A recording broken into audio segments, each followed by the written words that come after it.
terrorist pigs. And we won't kill children, I hope, and mothers. But you know what?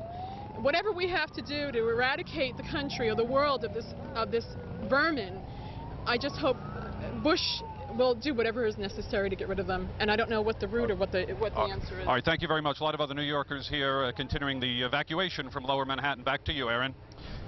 Thank you, Richard, very much.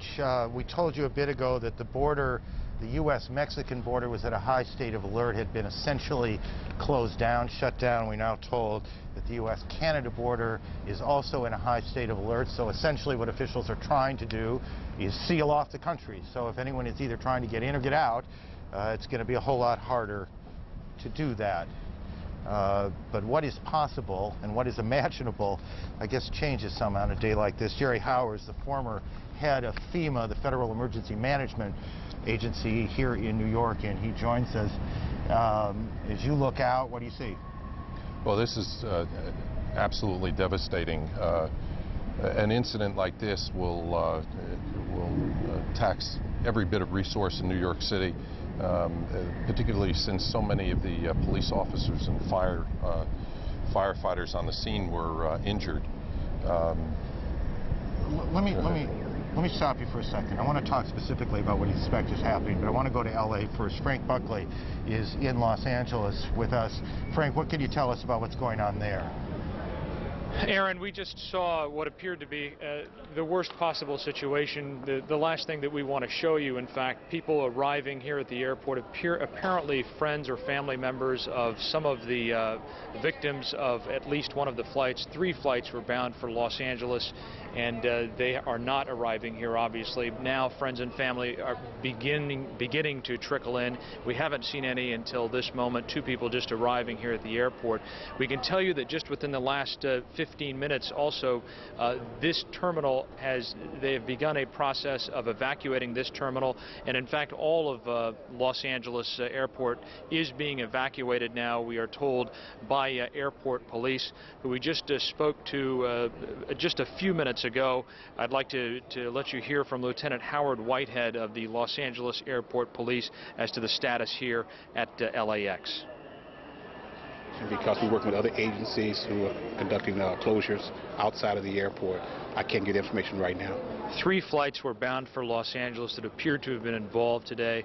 What accommodations are being made for the friends and family of passengers? That's being handled by the airlines. They're having a meeting now concerning that, so that information has to get from the airlines. So officially, what are you starting at this point? We're starting a total evacuation of the airport. Will that include both workers and passengers? Only key employees will remain at the airport. This is the entire airport that will be evacuated? Yes, ma'am. Why the evacuation? Because the evacuation has been ordered. I can't tell you why, but that's what that's how it stands now. Is there a security threat to the airport? It's precautionary at this point. Have you ever seen anything like this before in Los Angeles? Not to my knowledge, no. And what is going to be your role, the police department's role in this? What are you doing? We're protecting the public. That's what our job is. Will roads in and out of the airport be closed as well? Will people be able to get into the airport? Right now, this thing is fluid. We're working as we go with the changes, so I couldn't give you a definite on anything right now. How many police officers more or less Thanks very much. here in the airport on a regular day?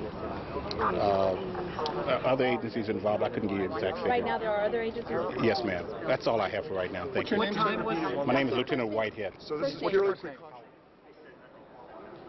That was Lieutenant Howard Whitehead of the LAX Police telling us again that just within the last 15 or 20 minutes an order has come down, a command decision to close, to evacuate the terminals at LAX. Up until this point, of course, flights were not being allowed in or out. Now they are evacuating all the terminals except for key personnel. Also here with me now is Lieutenant Colonel Al Van Cleef of the Salvation Army. You have the very difficult task of helping to coordinate the grief counseling. Can you tell me about the accommodations that are being made for family members of Flight 11, 77, and 175? We have 6 grief counselors on site now, 2 of the teams ready. We're waiting word now from American Airlines. They are diligently working on the plans as far as a private location where the family will be received. As soon as we're aware of that, then they will make contact with us so our counselors can proceed to where family members will be arriving. We've done the same thing here in Los Angeles as well as San Francisco and Washington, D.C. Very difficult day for you, sir. Thanks very much for joining us. That is the latest from Los Angeles. Aaron, back to you. All right, thank you. Frank Buckley in Los Angeles. We are in the midst of an extraordinary national tragedy, attacks in Washington and New York, attacks on airliners, the dimensions of which are not yet clear, but what is clear is that this is a day unlike any other. The worst fears of officials around the country, security, intelligence, military officials, political leaders, worst fears being realized, being played out in New York and Washington, 80 miles outside of Pittsburgh where a plane went down. Other planes have crashed. We don't know the circumstances precisely. We now have a report perhaps of another building here in New York that has collapsed. CNN producer Rose Arce is on the phone. Rose, what can you tell us? Yes, there's another building very close to the World Trade Center that was hit by debris some time ago, and it appears to be on the verge of collapse. Also, that enormous plume of smoke that you see that's surrounding the building, there are suspicions that it's not all smoke, but that there is a gas leak within that smoke. And that has caused a tremendous amount of panic in this area. The police have been saying that they're now evacuating all of lower Manhattan, and you can see people moving north in a flood through these streets that are just filled with ash. You know, as you walk through the ash, you can see debris from inside the World Trade Center itself, a very, very eerie scene, pieces of paper from people's desks, office supplies, many, many blocks from the site of the actual explosion, where they now are fearing that there may be yet another explosion because of this potential gas leak. Rose, thank you. Rose Arce, who's on the streets of Manhattan. Back to Jerry Hauer, who who ran the mayor's emergency response team, and I'm not sure I got the title right, but the essence is correct. When you all, after the '93 attack on the buildings, and you sat down and tried to redo a plan, which I assume happened, did you anticipate anything of this magnitude? Well, we have plans in place in New York City for massive incidents, but an incident like this is very difficult to plan for, just because of the number of people that have been, the number of responders that have been injured. There are the responders, we mean police, fire, EMS, rescue, correct. Right. There are literally hundreds of people coming from New Jersey. As you heard from the governor early, the National Guard will be activated to help with law enforcement to help seal the area. I know that FEMA will be activating their search and rescue teams to assist with going through the debris. This is going to be a long-term operation. It is going to be a very difficult one because, as you heard earlier, there's still a gas leak in the building which is fueling this fire. And until the gas is turned off, that fire could burn for some time. Stay with us, Jerry. Back to Washington, CNN's Judy Woodruff. Judy, you have more here. What can you tell us? Well, Aaron, we are monitoring, of course, statements from around the globe, and we've just, in the last few minutes, been able to get a statement from the Taliban ambassador to Pakistan. The Taliban, of course, being the religious organization that is the party controlling the government in Afghanistan. The name Mullah Abdul Salam Zaif said in reaction to the news of these terror attacks in the United States, and I am quoting, "We want to tell the American children that Afghanistan feels your pain, and we hope that the courts find justice." Now, this statement, again, made by a Taliban ambassador to Pakistan, his name, Mullah Abdul Salam Zaif, he made it at a news conference in Islamabad. And I would just add that we're told that at the top of the hour, which would be perhaps 1 o'clock Eastern time, we're expecting a news conference live from Kabul, Afghanistan. That is the capital of Afghanistan, the Taliban being the controlling religious party in that country, Afghanistan being the country where we have every reason to believe Osama bin Laden, the leader of a huge terrorist network, continues to live in hiding.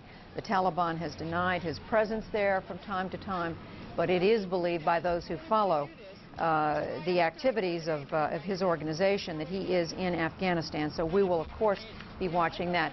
Let me just... All right, Aaron, I want to go back to you now in New York. Thank you, Judy. We have on the phone with us New York's Mayor Rudy Giuliani. Mr. Mayor, Give us your best piece of information as the situation right now. The situation right now is a massive rescue effort that's going on right now. We're trying to evacuate thousands and thousands of people. We have as many of our police and fire personnel as we have down in the southern part of Manhattan, evacuating people, trying to save as many lives as possible. We've been in communication with Governor Pataki, who's gotten the National Guard ready, and they're going to come in and relieve us a little bit later in the day. And we've spoken to the White House, and the urban search and rescue teams will come here also to assist us. But right now, it's the New York City Police and Fire, EMS, that are down there trying to evacuate as many people as we possibly can. And we've asked everyone to leave Lower Manhattan if they can on their own, so that it relieves our efforts. And this will be going on all day. It's a horrible, horrible tragedy. It is that. Mr. Mayor, can you tell me, is it are people panicking down there, or no, are they people, leaving? I was, I was there right in a building that got hit by the debris when the first tower collapsed. So I had to evacuate with people, and we were trapped in the building for a while. And we finally were able to get out, and we all walked north. And people, everything that I observed, even though it was hundreds, maybe in some cases thousands of people that were walking down the street, they were orderly, they were calm, they handled themselves really probably better than anybody had any right to expect. And Mr. Mayor, we were told one of the problems, and Lord knows there are hundreds of problems, one of the problems was that a large number of police, fire, EMS personnel have also been injured in this. Can you shed any light on that? I don't even want to contemplate what the number will be. But when the building collapsed, we had a lot of our police officers and firefighters in the building, and I know many of them because I saw some of them go in because I was there, and I'm praying for them. I just hope they're able to get out. I think we all are. The losses to our police department and fire department, Sir, are going to be severe.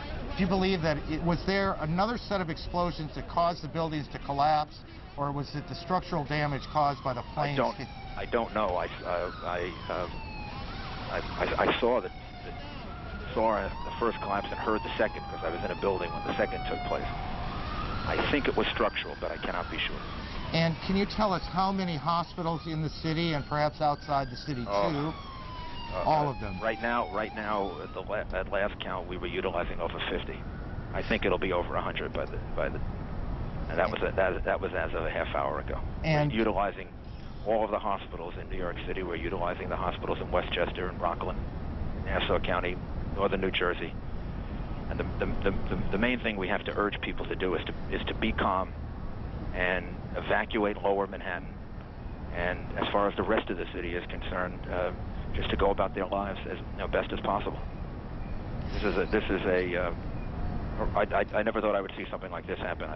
I got there after the first plane hit and before the second, and watching people jump from the top of the World Trade Center is an unbelievable sight. Mr. Mayor, my colleague Jeff Greenfield is with us also. Jeff?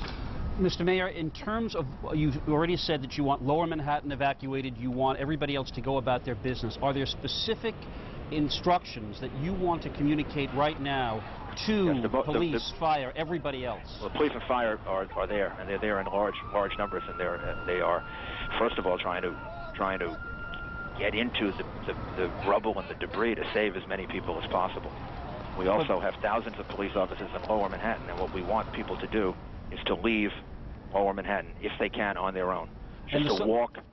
I just talked to Dick Grasso, who runs the stock exchange, and we have a lot of police there. They have 3,000 people there. We're going to walk them out.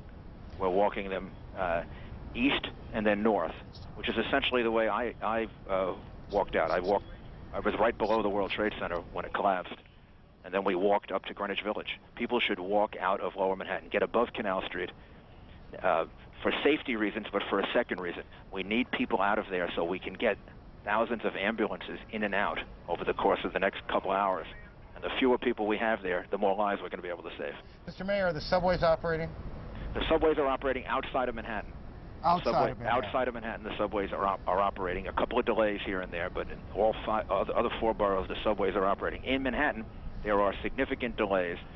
We thought we had the Lexington Avenue open, but it is not. I'm just checking right now. The Lexington Avenue is not open. The A train is working, and people will just have to test and see. The best thing to do right now is to walk.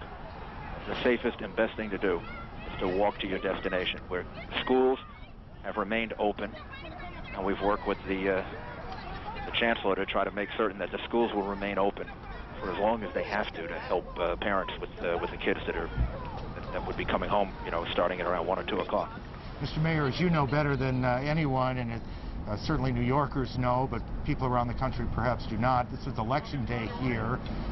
What is the status of the election? We canceled it.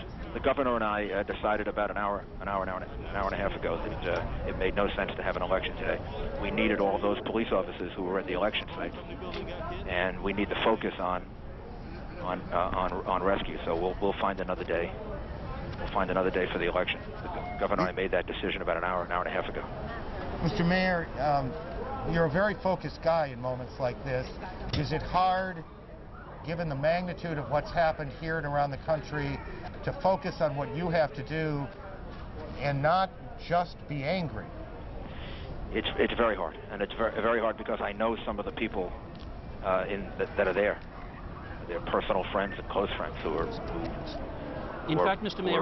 in the building, and I haven't been able to find out if they're safe yet.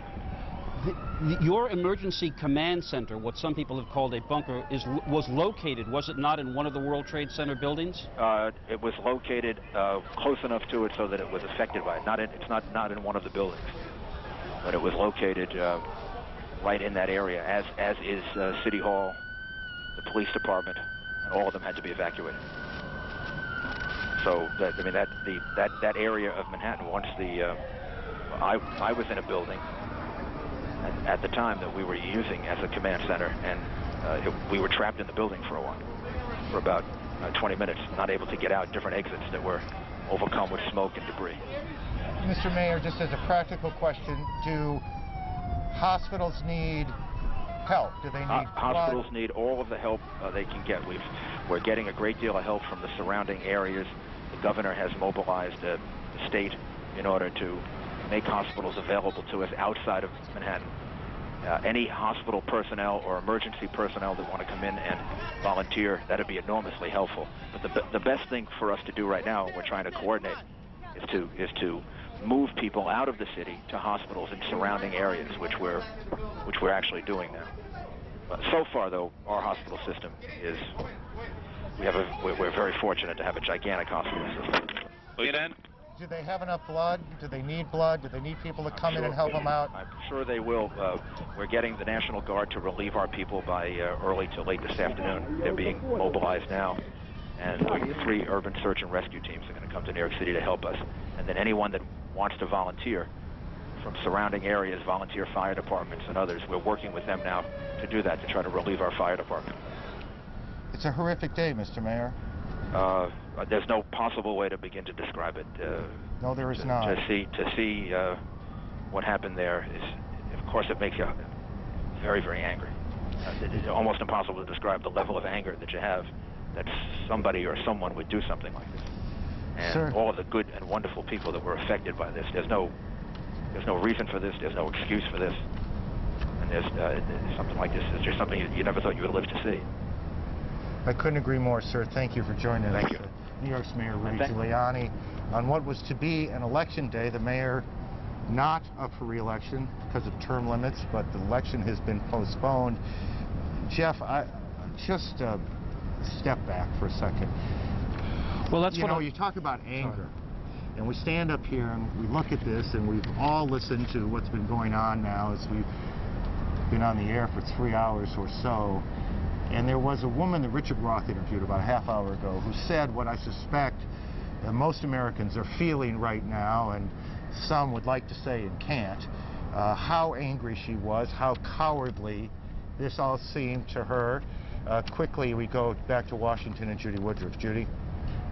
Aaron, government sources telling CNN that President Bush, who had been in Florida for a 2-day trip and who broke that trip off this morning to head back to Washington will now not return to Washington. Repeating, President Bush will not return to Washington.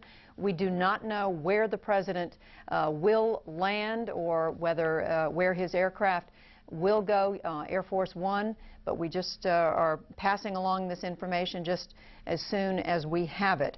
Again, as we were talking to former NATO head Wesley Clark, General Wesley Clark, a little while ago, he pointed out that there are contingency plans that the military and the security people have for the president in a situation like this, so we're not going to do any speculating right here about where the president might be going. Joining us now on the telephone, and there is some information we want to share with you about aircraft in the sky that is, we're told, is safe right now. We're told by the FAA, the Federal Aviation Administration, they're telling us 50 aircraft are safely in the sky right now, all within about 50 miles of their destination. But in the meantime, we want to talk to Utah Republican Senator Orrin Hatch, who's joining us on the telephones. Senator Hatch, are you there? Yes, I am. And I know my colleague Wolf Blitzer, who's here with me in the studio in Washington, had also talked with you. Senator, you've been briefed by what authorities? Well, I'm on both the Judiciary Committee and also the Intelligence Committee, and I've been briefed by the highest levels of the FBI and of the intelligence community. And I just have to say our thoughts and prayers go out to the victims of this terrible tragedy caused by a bunch of cowards. And there's no justification for what these cowards have done to purely innocent Americans, but I do have some information. Senator Hatch, this is Wolf Blitzer. Tell us, I spoke with you earlier on the telephone, but tell us precisely what you are now being told in these high-level briefings about those who may, and repeat the word may, have been responsible for these attacks. You're right. They've come to the conclusion that this looks like the signature of Osama bin Laden and that he may be the one behind this. I think most authorities agree that this is something that we doubt seriously if Iran, Iraq, or Libya would try and do, because they know of the massive response that we'd have to bring down on them. But there was no advance notice at all. They had no way of knowing that this was going to happen. It was carefully planned. And what it means is it seems to me that if that turns out to be true, we're going to have to revitalize Shah Massoud and the other people in Afghanistan who basically are fighting to get rid of this type of terrorism. And I think we're going to have to ask our friends in Pakistan to get, in turn, to be more cooperative than they have in the past. And then we'd have to work with our allies to have an international strategy to combat this type of international jihad against the West. We're listening to Senator Orrin Hatch of Utah. We also have joining us on the telephone Senator John McCain from his home in Arizona. Senator McCain, I assume you've been talking to authorities as well. Yes, Judy, and I'm on Capitol Hill in Washington. Oh, I'm sorry. Yeah, no problem. Thanks for clarifying. Yes. The situation is so serious that words don't describe it. I think that it's clear that the organization and magnitude of the attacks required more than a few people to perpetrate it, and it'll take some time to determine who they are and who supported these attacks, but I think we'll find them out, and they will suffer the full measure of our justice. This is obviously an act of war that's been committed on the United States of America. What do you mean, obviously, an act of war, Senator McCain? These attacks clearly constitute an act of war. The unwarranted, unprovoked attacks against innocent American citizens is clearly an act of war, and one that requires that kind of national response and international response. Senator Orrin Hatch, I believe, is also still with us, Senator. And Senator Hatch, you mentioned the bin Laden organization. Former NATO head General Wesley Clark also said to us about an hour ago in an interview that he believes that it's only the bin Laden organization that is capable of carrying out attacks this coordinated and on this massive a scale. What are you basing your information on? Well, keep in mind, there are nations that also could carry out these attacks, but I don't think would dare do that, knowing that their signature is going to be figured out. We're going to find out who did this, and we're going after the bastards. It's that simple. And I just have to say that both the FBI and our intelligence community believe that this is a bin Laden signature. And I believe it is. I was the first to point out bin Laden to the Clinton administration and said they're going to kill Americans, and we've got to get on top of that.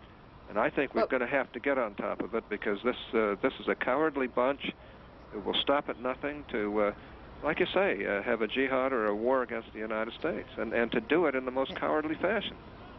But Senator McCain, I mean, there will be those who are saying the United States was taking all reasonable precautions. We had security at airports, metal detectors, and so forth and so on.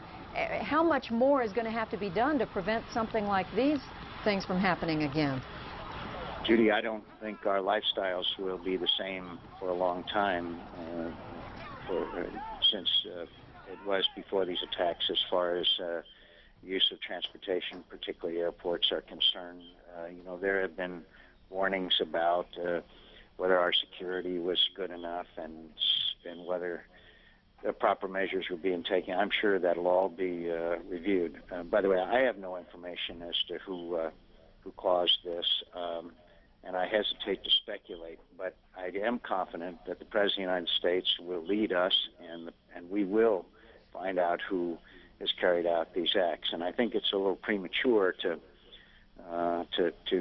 make that determination until we have the hard facts, but I'm sure that we'll get them. The other aspect of this is that it may highlight over time the need for more human intelligence. We have very good technical intelligence capabilities, satellites, etc., but for many years we haven't had the kind of human intelligence which determines motivations before actions are taken. I'm going to interrupt you, Senator McCain. These are the first pictures we have in. This is from Somerset County, Pennsylvania. This is where the United Airlines flight, I believe it is 176, went down.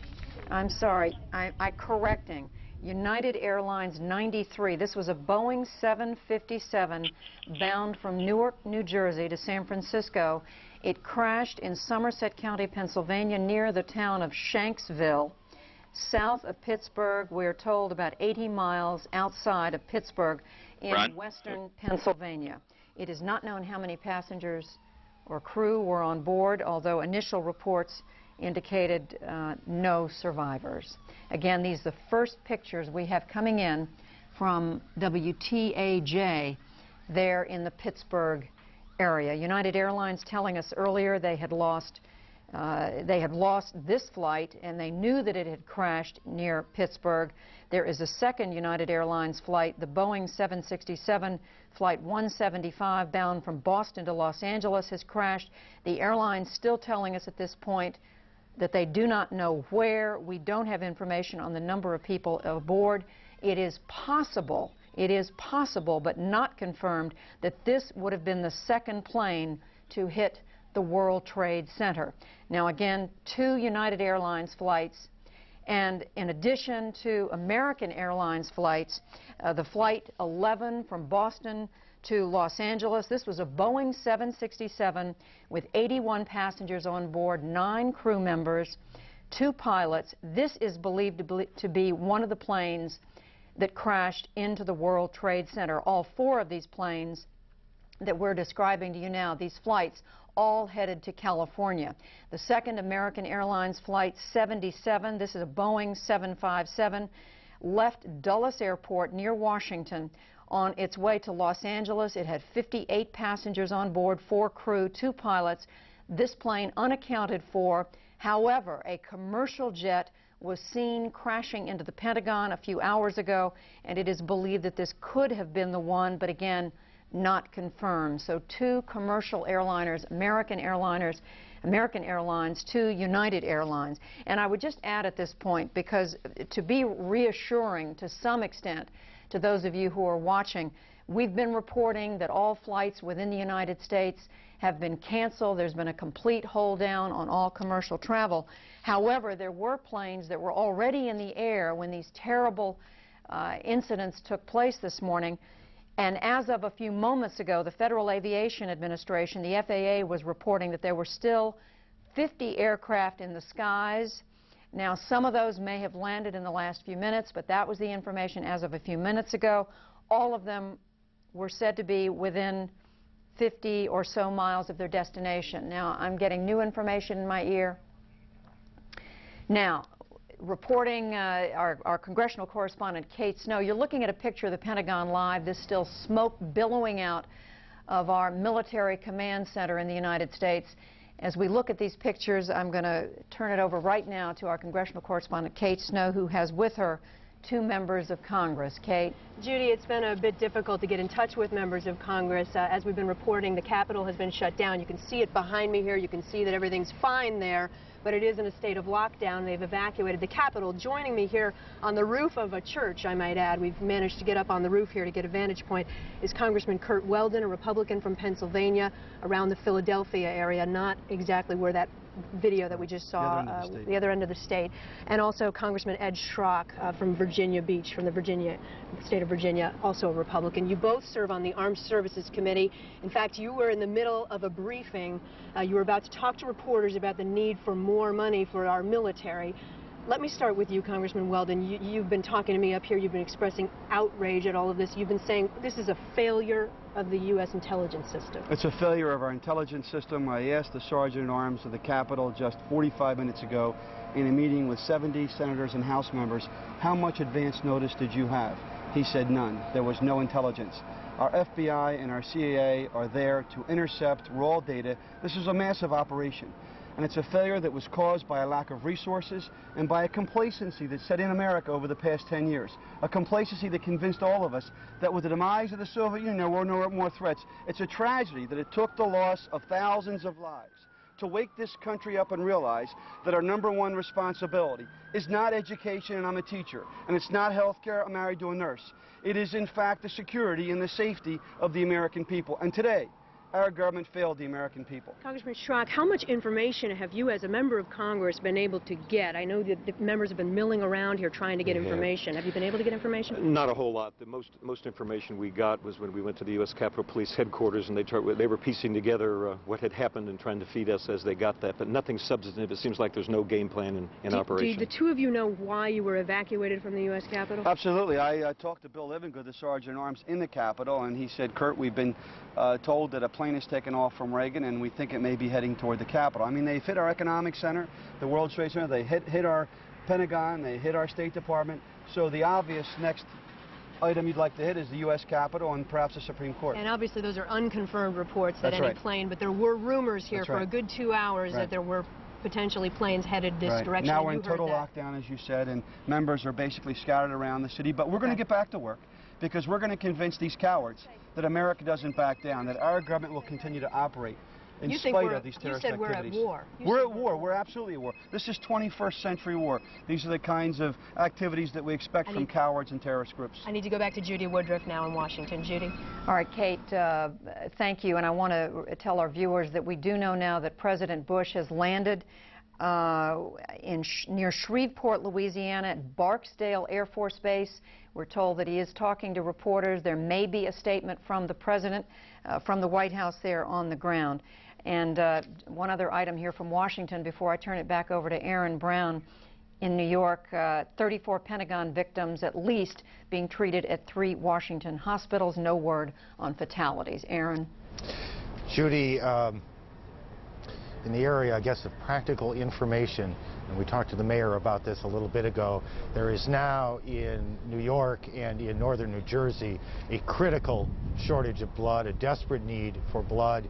We would remind people that giving blood is perfectly safe and on a day like today, absolutely necessary. And so if that's something you can do to help out in the midst of this extraordinary tragedy, you might consider doing that. On the phone with us, James Sanders, who's with Bellevue Hospital, one of the major hospitals here in New York. Mr. Sanders, what can you tell us about the situation there? Hi, it's Hillary Lane reporting that Mr. Sanders was called back into the command center, but I can fill you in on the briefing that he just gave us. This is the largest emergency and trauma unit in New York City and the second largest emergency unit in the country. They say they are underutilized right now, while the hospitals downtown closer to the Trade Center are absolutely overwhelmed. So they have put out a call to EMS saying, bring people in here. It is an emergency call. What I have seen at this point are some patients staggering and being helped in nobody in apparently critical condition. The hospital tells us that they've had 65 minor injuries. Those are broken bones, internal injuries, smoke inhalation cases. There have been 10 major injuries. Hillary, I need to interrupt you. One person brought in. Hillary, I need to interrupt you. This is a Taliban spokesman talking now in Kabul, I believe.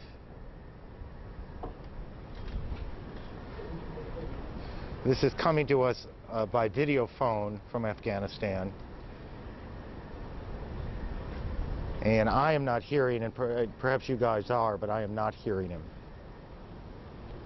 We should remind our viewers that Afghanistan was one of the sites that was hit 3 years ago by the United States. د افغانستان اسلامي امارت د تروریزم په رابطه باندې همیشه خپل موقف په ډاګه ښکاره کړی دی. بسم الله الرحمن الرحیم. The Islamic Emirate of Afghanistan has already explicitly said its standpoint or its position about terrorism. د تروریزم ټول انواع او ډولونه لکه څنګه چې په افغانستان کې هم ورانه پیش کړي دي او دلته موږ همیشه د تروریزم ښکار شوي یو دلته مو غندلې دي او په نړیواله سطح باندې هم د دې غندنه کوو. We have criticized all forms of criticism as Afghanistan has itself faced and has become the victim of terrorism, and we even now criticize these kind of acts. تروریزم یو ویرونکې دا راچونکې او نفرت پېښونکې لاره ده. Terrorism is a terrifying and hateful hatred or hateful method. او دغه پیښه چې سوی د بشري پلوه خورا پراخه او لوی ناورین دی. And this incident is from the humanitarian point of view surely a very vast and very terrifying incident. Any question? Any question? Please. Have you received any kind of information, any kind of communication from the United States or any other organization? بأمريكا المتحدة أيالات لبل خانم في رابطة بشتغل سريع؟ نه تر اوسه پورې چا کومه رابطه نه ده کړې او چې اوس تر ټولو مهمه خبره ده چې هغوی په ژغورنه باندې اخته دي. کېدای شي چې یوازې هغوی ته د تسلیت پیغامونه تللي وي او دا چې اسلامي امارت سره چا تماس نیولی دا خبره تر اوسه پورې نه ده.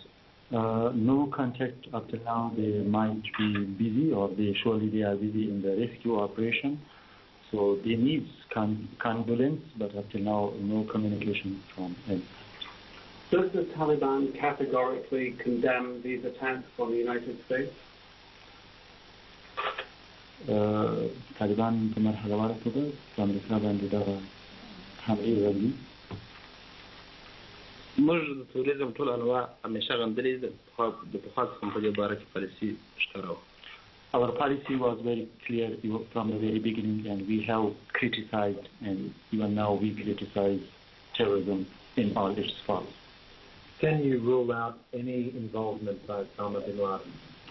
Osama bin Laden last year, هیڅ قسم ته یا هر کوم یو قسم ته لاس درلودنه تذکرې ته راپردوي. تر اوسه پورې چا په هغه باندې رسمي تور هم نه دی لګولی. No, up till now, no one has blamed or accused him formally. The Taliban have said that they will maintain Mr. bin Laden without communication, unable to communicate. Can you be convinced at this time that your policy of keeping him without communication has been effective in recent months?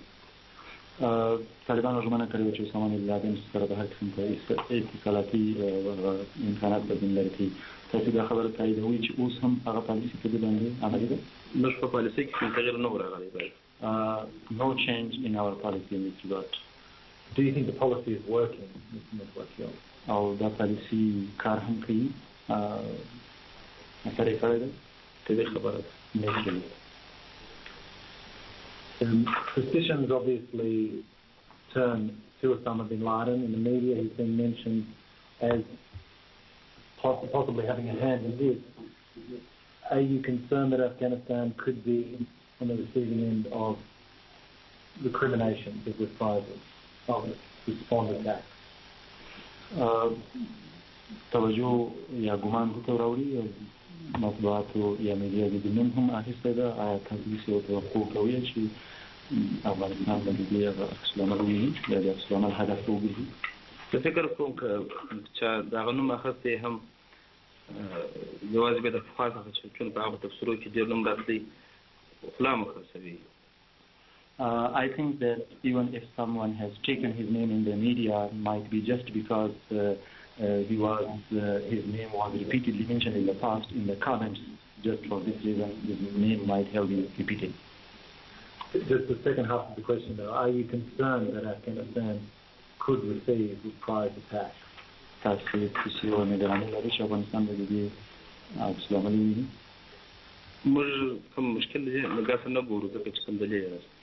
We don't see or foresee any difficulty in this regard because there is no argument or no reason for it.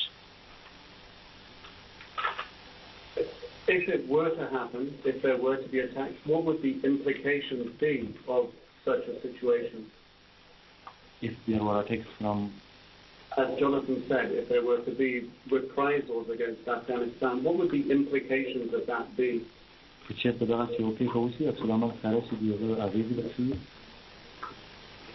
هغه به د هغه وخت سره ګورو خو ما مخکې ویل چې ټول انواع د تروریزم هغه په دولتي شکل باندې که چېرته یو هېواد بل هېواد ولید طبعا هغه دولتي تروریزم. It is a little bit earlier to say at this stage, but as we said that we criticize all forms of criticism. So if Afghanistan is attacked, then we can call it state terrorism. There's also been concerns expressed about Arab mercenaries fighters in Afghanistan and allegations that there may be an Arab connection. These acts of terrorism have also been raised.